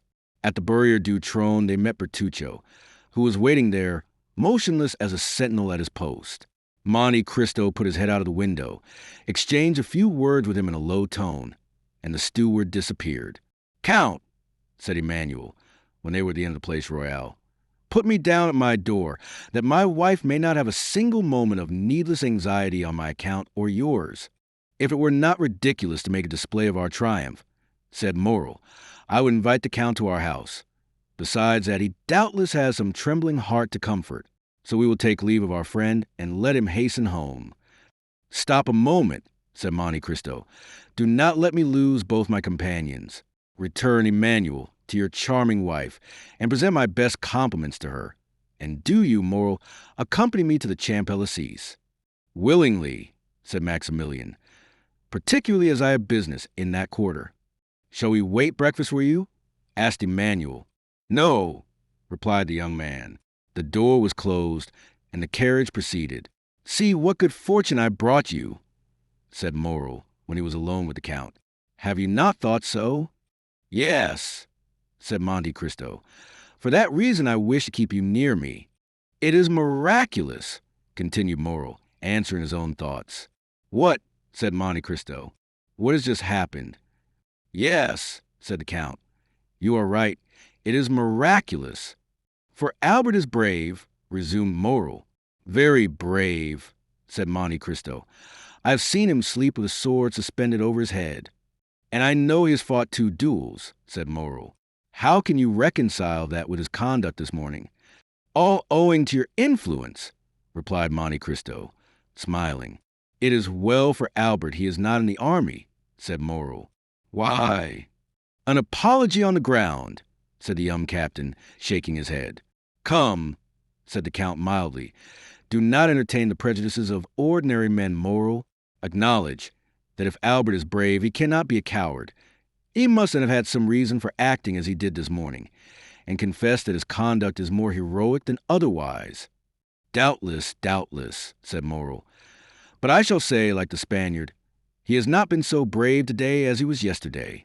"You will breakfast with me, will you not, Morrel?" said the Count, to turn the conversation. "No, I must leave you at 10 o'clock." "Your engagement was for breakfast, then?" said the Count. Morrel smiled and shook his head. "Still, you must breakfast somewhere." "But if I am not hungry," said the young man. "Oh," said the Count, "I only know 2 things which destroy the appetite: grief, and as I am happy to see you very cheerful, it is not that, and love. Now, after what you told me this morning of your heart, I may believe." "Well, Count," replied Morrel gaily, "I will not dispute it." "But you will not make me your confidant, Maximilian?" said the Count, in a tone which showed how gladly he would have been admitted to the secret. "I showed you this morning that I had a heart. Did I not, Count?" Monte Cristo only answered by extending his hand to the young man. "Well," continued the latter, "since that heart is no longer with you in the Bois de Vincennes, it is elsewhere, and I must go and find it." "Go," said the Count deliberately. "Go, dear friend, but promise me if you meet with any obstacle to remember that I have some power in this world, that I am happy to use that power in behalf of those I love, and that I love you, Morrel." "I will remember it," said the young man, "as selfish children recollect their parents when they want their aid. When I need your assistance, and the moment arrives, I will come to you, Count." "Well, I rely upon your promise." Goodbye then. Goodbye till we meet again. They had arrived in the Champs-Élysées. Monte Cristo opened the carriage door. Moreau sprang out on the pavement. Bertuccio was waiting on the steps. Moreau disappeared down the Avenue de Marigny, and Monte Cristo hastened to join Bertuccio. "Well," asked he. "She is going to leave her house," said the steward. "And her son, Florentine, his valet, thinks he is going to do the same. Come this way." Monte Cristo took Bertuccio into his study, wrote the letter we have seen, and gave it to the steward. "Go," said he quickly. "But first, let Haydée be informed that I have returned." "Here I am," said the young girl, who at the sound of the carriage had run downstairs and whose face was radiant with joy at seeing the Count return safely. Bertuccio left. Every transport of a daughter finding a father, all the delight of a mistress seeing an adored lover, were felt by Haydée during the first moments of this meeting, which she had so eagerly expected. Doubtless, although less evident, Monte Cristo's joy was not less intense. Joy to hearts which have suffered long is like the dew on the ground after a long drought. Both the heart and the ground absorb that beneficent moisture falling on them, and nothing is outwardly apparent. Monte Cristo was beginning to think, what he had not for a long time dared to believe, that there were two Mercedes in the world, and he might yet be happy. His eye, elate with happiness, was reading eagerly the tearful gaze of Haydée, when suddenly the door opened. The Count knit his brow. "M. de Morcerf," said Baptistin, as if that name sufficed for his excuse. In fact, the Count's face brightened. "Which?" asked he. "The Viscount of the Count?" "The Count." "Oh!" exclaimed Haydée. "Is it not yet over?" "I know not if it is finished, my beloved child," said Monte Cristo, taking the young girl's hands. "But I do know you have nothing more to fear. But it is the wretched—" "That man cannot injure me, Haydée," said Monte Cristo. "It was his son alone that there was cause to fear. And what I have suffered," said the young girl, "you shall never know, my lord." Monte Cristo smiled. "By my father's tomb," said he, extending his hand over the head of the young girl, "I swear to you, Haydée, that if any misfortune happens, it will not be to me." "I believe you, my lord, as implicitly as if God had spoken to me," said the young girl, presenting her forehead to him. Monte Cristo pressed on that pure, beautiful forehead a kiss which made two hearts throb at once, the one violently, the other secretly. "Oh!" murmured the Count. "Shall I then be permitted to love again? Ask M. de Morcerf into the drawing-room," said he to Baptistin, while he led the beautiful Greek girl to a private staircase. We must explain this visit, which, although expected by Monte Cristo, is unexpected to our readers.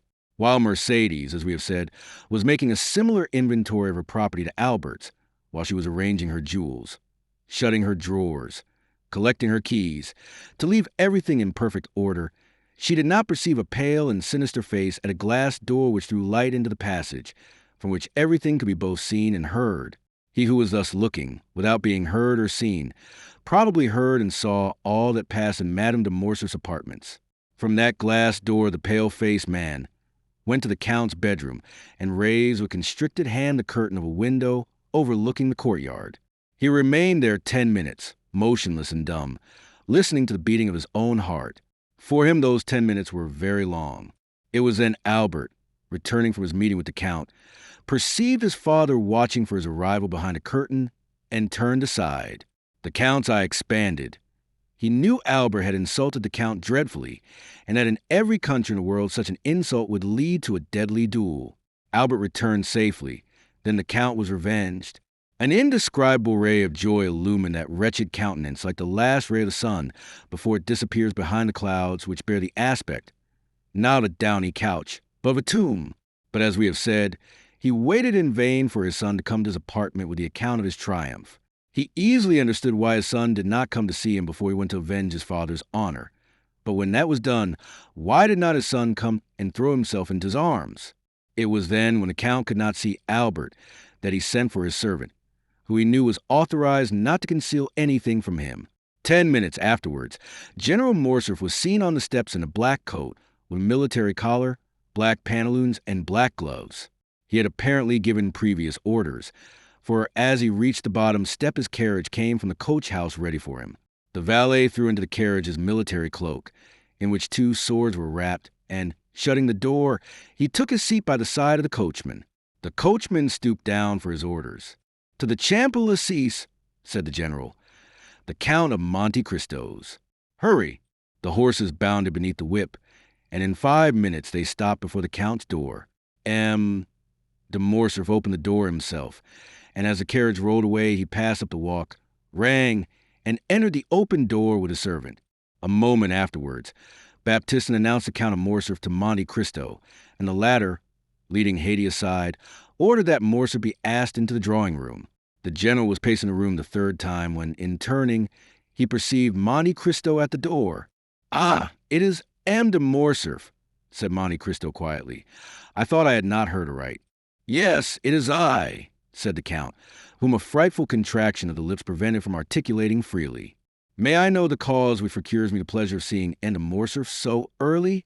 "Had you not a meeting with my son this morning?" asked the general. "I had," replied the Count, "and I know my son had good reasons to wish to fight with you, and to endeavor to kill you." "Yes, sir, he had very good ones. But you see that in spite of them he has not killed me, and did not even fight. Yet he considered you the cause of his father's dishonor, the cause of the fearful ruin which has fallen on my house." "It is true, sir," said Monte Cristo with his dreadful calmness. "A secondary cause, but not the principal. Doubtless you made, then, some apology or explanation?" "I explained nothing, and it is he who apologized to me." "But to what do you attribute this conduct?" "To the conviction, probably, that there was one more guilty than I." "And who was that?" "His father." "That may be," said the Count, turning pale. "But you know the guilty do not like to find themselves convicted." "I know it, and I expected this result." "You expected my son would be a coward?" cried the Count. Albert de Morcerf is no coward," said Monte Cristo.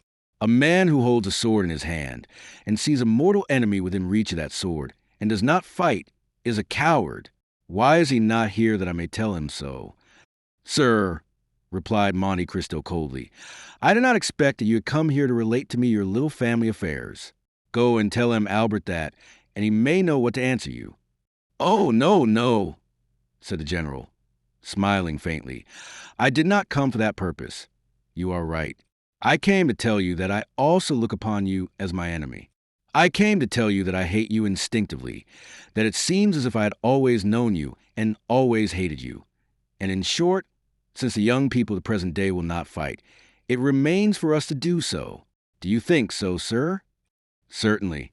And when I told you I have foreseen the result, it is the honor of your visit I alluded to." "So much the better. Are you prepared?" "Yes, sir." "You know that we shall fight till one of us is dead," said the general, whose teeth were clenched with rage.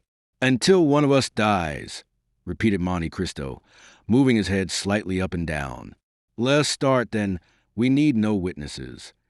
"Very true," said Monte Cristo. "It is unnecessary.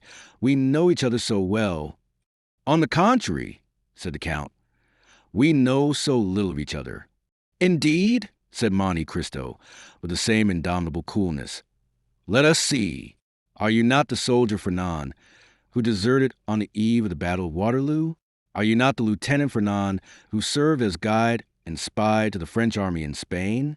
Are you not the Captain Fernand who betrayed, sold, and murdered his benefactor, Ali? And have not all these Fernands united made Lieutenant General the Count of Morcerf, peer of France?" "Oh!" cried the general, as if branded with a hot iron. "Wretch! To reproach me with my shame when about, perhaps, to kill me! No, I did not say I was a stranger to you. I know well, demon, that you have penetrated into the darkness of the past, and that you have read, by the light of what torch I know not, every page of my life. But perhaps I may be more honorable in my shame than you under your pompous coverings. No, no, I am aware you know me, but I know you only as an adventurer sewn up in gold and jewelry. You call yourself, in Paris, the Count of Monte Cristo. In Italy, Sinbad the Sailor. In Malta, I forget what. But it is your real name I want to know, in the midst of your 100 names, that I may pronounce it when we meet to fight, at the moment when I plunge my sword through your heart." The Count of Monte Cristo turned dreadfully pale. His eyes seemed to burn with devouring fire. He leaped towards a dressing room near his bedroom, and in less than a moment, tearing off his cravat, his coat, and waistcoat, he put on a sailor's jacket and hat, from beneath which rolled his long black hair. He returned thus, formidable and implacable, advancing with his arms crossed on his breast, towards a general, who could not understand why he had disappeared, but who, on seeing him again, and feeling his teeth chatter and his legs sink under him, drew back, and only stopped when he found a table to support his clenched hand. "Fernand," cried he, "of my 100 names I need only tell you one, to overwhelm you. But you guess it now, do you not? Or, rather, you remember it?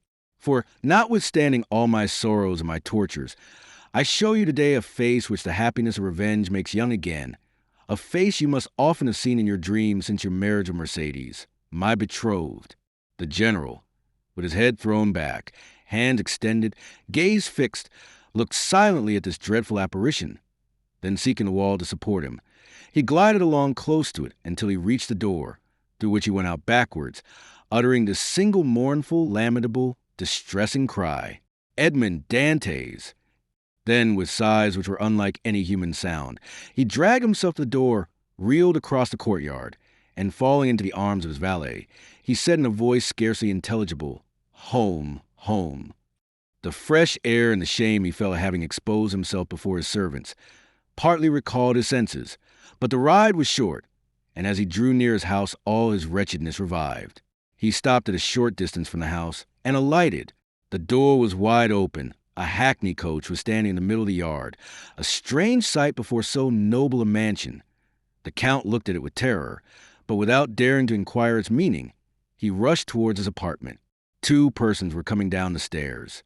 He had only time to creep into an alcove to avoid them. It was Mercedes leaning on her son's arm and leaving the house. They passed close by the unhappy being who, concealed behind a damask curtain, almost felt Mercedes' dress brush past him, and his son's warm breath, pronouncing these words, "Courage, mother! Come, this is no longer our home." The words died away. The steps were lost in the distance. The general drew himself up, clinging to the curtain. He uttered the most dreadful sob which ever escaped from the bosom of a father abandoned at the same time by his wife and son. He soon heard the clatter of the iron step of the hackney coach, then the coachman's voice, and then the rolling of the heavy vehicle shook the windows. He darted to his bedroom to see once more all he had loved in the world. But the hackney coach drove on, and the head of neither Mercedes nor her son appeared at the window to take a last look at the house or the deserted father and husband. And at the very moment when the wheels of that coach crossed the gateway, a report was heard, and a thick smoke escaped through one of the panes of the window, which was broken by the explosion. Chapter 93. Valentine. We may easily conceive where Moral's appointment was. On leaving Monte Cristo, he walked slowly towards Villefort's. We say slowly, for Moral had more than half an hour to spare to go 500 steps, but he had hastened to take leave of Monte Cristo because he wished to be alone with his thoughts. He knew his time well, the hour when Valentine was giving Noirtier his breakfast, and was sure not to be disturbed in the performance of this pious duty. Noirtier and Valentine had given him leave to go twice a week, and he was now availing himself of that permission. He arrived. Valentine was expecting him, uneasy and almost crazed. She seized his hand and led him to her grandfather.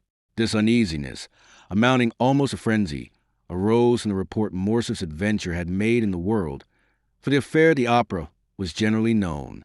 No one at Villefort's doubted that a duel would ensue from it.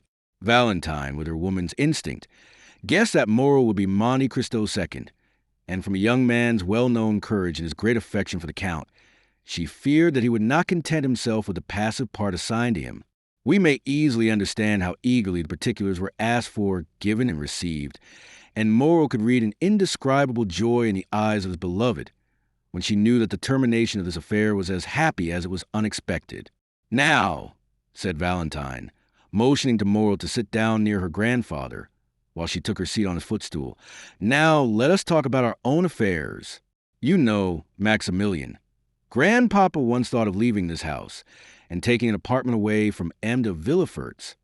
"Yes," said Maximilian, "I recollect the project, of which I highly approved." "Well," said Valentine, "you may approve again, for Grandpapa is again thinking of it." "Bravo," said Maximilian. And do you know, said Valentine, what reason Grandpapa gives for leaving this house? Noirtier looked at Valentine to impose silence, but she did not notice him. Her looks, her eyes, her smile were all for Moreau. Oh, whatever may be Noirtier's reason, answered Moreau, I can readily believe it to be a good one. An excellent one, said Valentine. He pretends the heir of the Faubourg Saint-Honoré is not good for me. Indeed, said Moreau. In that Noirtier may be right. You have not seemed to be well for the last fortnight. Not very, said Valentine. And Grandpapa has become my physician, and I have the greatest confidence in him, because he knows everything. Do you then really suffer? Asked Moreau quickly. Oh, it must not be called suffering. I feel a general uneasiness, that is all. I have lost my appetite, and my stomach feels as if it were struggling to get accustomed to something. Noirtier did not lose a word of what Valentine said. And what treatment do you adopt for this singular complaint? A very simple one, said Valentine. I swallow every morning a spoonful of the mixture prepared for my grandfather. When I say 1 spoonful, I began by 1, now I take 4. Grandpapa says it is a panacea. Valentine smiled, but it was evident that she suffered. Maximilian, in his devotedness, gazed silently at her. She was very beautiful, but her usual pallor had increased. Her eyes were more brilliant than ever, and her hands, which were generally white like mother of pearl, now more resembled wax, to which time was adding a yellowish hue. From Valentine the young man looked towards Noirtier. The latter watched with strange and deep interest the young girl, absorbed by her affection, and he also, like Moreau, followed those traces of inward suffering which was so little perceptible to a common observer that they escaped the notice of everyone but the grandfather and the lover. But, said Moreau, I thought this mixture, of which you now take 4 spoonfuls, was prepared for Noirtier? I know it is very bitter, said Valentine. So bitter that all I drink afterwards appears to have the same taste. Noirtier looked inquiringly at his granddaughter. Yes, Grandpapa, said Valentine. It is so. Just now, before I came down to you, I drank a glass of sugar water. I left half, because it seemed so bitter. Noirtier turned pale, and made a sign that he wished to speak. Valentine rose to fetch the dictionary. Noirtier watched her with evident anguish. In fact, the blood was rushing to the young girl's head already. Her cheeks were becoming red. Oh, cried she, without losing any of her cheerfulness. This is singular. I can't see. Did the sun shine in my eyes? And she leaned against the window. The sun is not shining, said Moreau, more alarmed by Noirtier's expression than by Valentine's indisposition. He ran towards her. The young girl smiled. Cheer up, said she to Noirtier. Do not be alarmed, Maximilian. It is nothing, and has already passed away. But listen, do I not hear a carriage in the courtyard? She opened Noirtier's door, ran to a window in the passage, and returned hastily. Yes, said she, it is Madame Danglars and her daughter who have come to call on us. Goodbye. I must run away, for they would send here for me, or rather, farewell till I see you again. Stay with Grandpapa, Maximilian. I promise you not persuade them to stay. Moreau watched her as she left the room. He heard her ascend the little staircase which led both to Madame de Villefort's apartments and to hers. As soon as she was gone, Noirtier made a sign to Moreau to take the dictionary. Moreau obeyed, guided by Valentine. He had learned how to understand the old man quickly. Accustomed, however, as he was to work, he had to repeat most of the letters of the alphabet and to find every word in the dictionary, so that it was 10 minutes before the thought of the old man was translated by these words. Fetched a glass of water and the decanter from Valentine's room. Moreau rang immediately for the servant who had taken Barrois's situation, and in Noirtier's name gave that order. The servant soon returned. The decanter and the glass were completely empty. Noirtier made a sign that he wished to speak. Why are the glass and decanter empty? Asked he. Valentine said she only drank half the glassful. The translation of this new question occupied another 5 minutes. I do not know, said the servant, but the housemaid is in Mademoiselle Valentine's room. Perhaps she has emptied them. Ask her, said Morel. Translating Nordiers thought this time by his look. The servant went out, but returned almost immediately. Mademoiselle Valentine passed through the room to go to Madame de Villefort's, said he. And in passing, as she was thirsty, she drank what remained in the glass. As for the decanter, Master Edward had emptied that to make a pond for his ducks. Noirtier raised his eyes to heaven, as a gambler does who stakes his all on one stroke. From that moment the old man's eyes were fixed on the door and did not quit it. It was indeed Madame Danglars and her daughter whom Valentine had seen. They had been ushered into Madame de Villefort's room, who had said she would receive them there. That is why Valentine passed through her room, which was on a level with Valentine's, and only separated from it by Edward's. The two ladies entered the drawing room with that sort of official stiffness which preludes a formal communication. Among worldly people manner is contagious. Madame de Villefort received them with equal solemnity. Valentine entered at this moment, and the formalities were resumed. "My dear friend," said the Baroness, while the two young people were shaking hands, "I and Eugenie are come to be the first to announce to you the approaching marriage of my daughter with Prince Cavalcanti." Danglars kept up the title of Prince. The popular banker found that it answered better than Count. "Allow me to present you my sincere congratulations," replied Madame de Villefort. "Prince Cavalcanti appears to be a young man of rare qualities." "Listen," said the Baroness, smiling. "Speaking to you as a friend, I can say that the prince does not yet appear all he will be. He has about him a little of that foreign manner by which French persons recognize, at first sight, the Italian or German nobleman. Besides, he gives evidence of great kindness of disposition, much keenness of wit, and as to suitability, Danglars assures me that his fortune is majestic. That is his word." "And then," said Eugenie, while turning over leaves of Madame de Villefort's album, "add that you have taken a great fancy to the young man.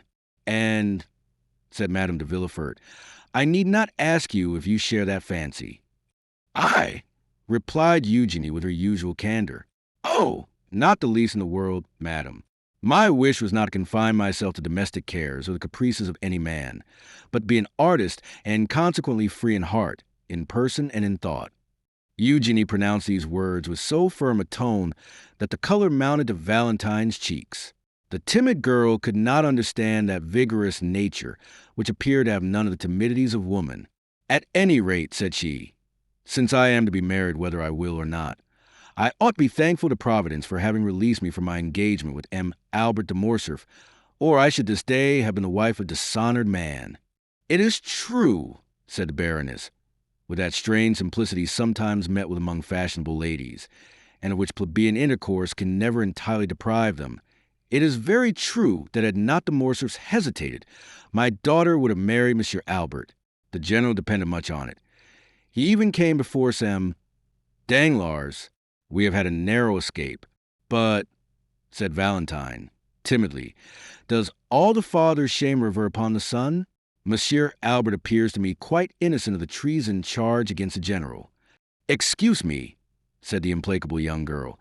"Monsieur Albert claims and well deserves his share. It appears that after having challenged M. de Monte Cristo at the opera yesterday, he apologized on the ground today." "Impossible," said Madame de Villefort. "Ah, my dear friend," said Madame Danglars, with the same simplicity we before noticed, "it is a fact. I heard it from M. de Bray, who was present at the explanation." Valentine also knew the truth, but she did not answer. A single word had reminded her that Morel was expecting her in M. Nordier's room. Deeply engaged with a sort of inward contemplation, Valentine had ceased for a moment to join in the conversation. She would, indeed, have found it impossible to repeat what had been said the last few minutes, when suddenly Madame Danglars' hand, pressed on her arm, aroused her from her lethargy. "What is it?" said she, starting at Madame Danglars' touch as she would have done from an electric shock. "It is, my dear Valentine," said the Baroness, "that you are doubtless suffering." "I," said the young girl, passing her hand across her burning forehead. "Yes, look at yourself in that glass. You have turned pale and then red successively 3 or 4 times in 1 minute." "Indeed," cried Eugenie, "you are very pale." "Oh, do not be alarmed. I have been so for many days." Artless as she was, the young girl knew that this was an opportunity to leave, and besides, Madame de Villefort came to her assistance.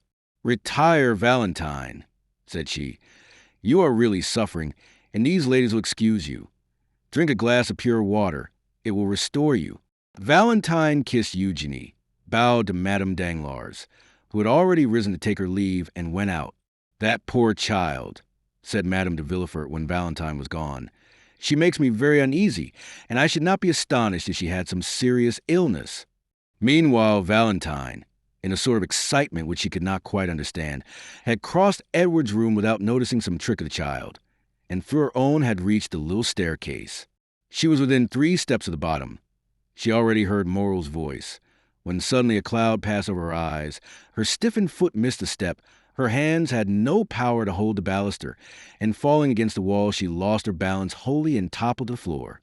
Morel bounded to the door, opened it, and found Valentine stretched out at the bottom of the stairs.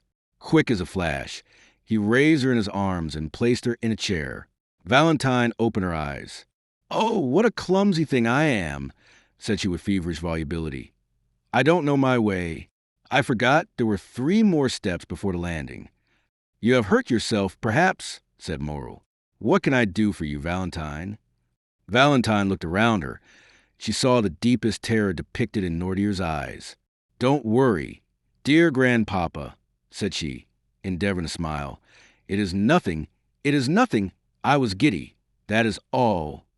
"Another attack of giddiness," said Morel, clasping his hands.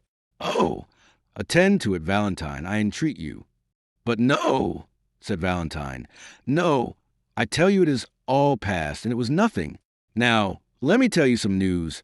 Eugenie is to be married in a week, and in 3 days there is to be a grand feast, a betrothal festival. We are all invited, my father, Madame de Villefort, and I. At least I understood it so. When will it be our turn to think of these things? Oh, Valentine, you have so much influence over your grandpapa. Try to make him answer. Soon. And do you," said Valentine, "depend on me to stimulate the tardiness and arouse the memory of grandpapa?" "Yes," cried Morel. "Make haste. So long as you are not mine, Valentine, I shall always think I may lose you." "Oh," replied Valentine with convulsive movement. "Oh, indeed, Maximilian, you are too timid for an officer, for a soldier who, they say, never knows fear. Ha, ha, ha." She burst into a forced and melancholy laugh. Her arms stiffened and twisted. Her head fell back on her chair, and she remained motionless. The cry of terror which was stopped on Nordier's lips seemed to start from his eyes. Morel understood it. He knew he must call assistance. The young man rang the bell violently. The housemaid who had been in Mademoiselle Valentine's room, and the servant who had replaced Barrois, ran in at the same moment. Valentine was so pale, so cold, so inanimate that without listening to what was said to them, they were seized with the fear which pervaded the house, and they flew into the passage crying for help. Madame Danglars and Eugenie were going out at that moment. They heard the cause of the disturbance.